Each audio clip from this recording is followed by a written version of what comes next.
হৃদয় অদ্ভুত একটা উথাল পাথাল শুরু হয়ে গেল।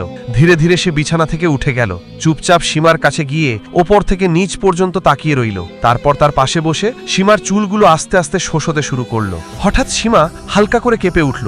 বুড়ো ভয় পেল যে হয়তো সে জেগে উঠবে। আতঙ্কে সে ফিরে নিজের বিছানায় চলে গেল, কিন্তু তখন থেকেই বুড়ো সীমার হাত ধরে রেখেছিল।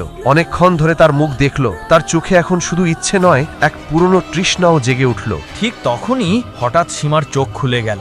সে চিৎকার দিল, কিন্তু বুড়ো তাড়াতাড়ি তার মুখ চেপে ধরল যেন আওয়াজ বাইরে না যায়। তারপর সে হুড়োহুড়ি করে নিজের বিছানায় ফিরে গেল, এমনভাবে শুয়ে পড়ল যেন কিছুই হয়নি। সীমা সম্পূর্ণ রাতভর ভাবছিল, এই বৃদ্ধ লোকটা আমার কাছে কেন এলো, কি করার চেষ্টা করছিল। তার উদ্দেশ্য মোটেও ভালো মনে হচ্ছে না। সে ভয় পেয়ে কাঁপছিল।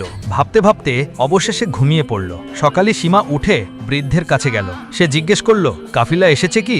এখন আমাকে যেতে দাও। বৃদ্ধ কিছুক্ষণ তার চোখে চোখ রেখে বলল, কিন্তু কাফিলা এখনো আসেনি। সীমা অবাক হয়ে বলল, তুমি তো বলেছিলে কাফিলা আজই আসবে। বৃদ্ধ ক্লান্ত কণ্ঠে উত্তর দিল, হ্যাঁ, আসবে হয়তো সন্ধ্যার আগে। সীমা বলল, আমি আর থাকতে পারছি না। বৃদ্ধ শুধু মাথা নেড়ে দিল।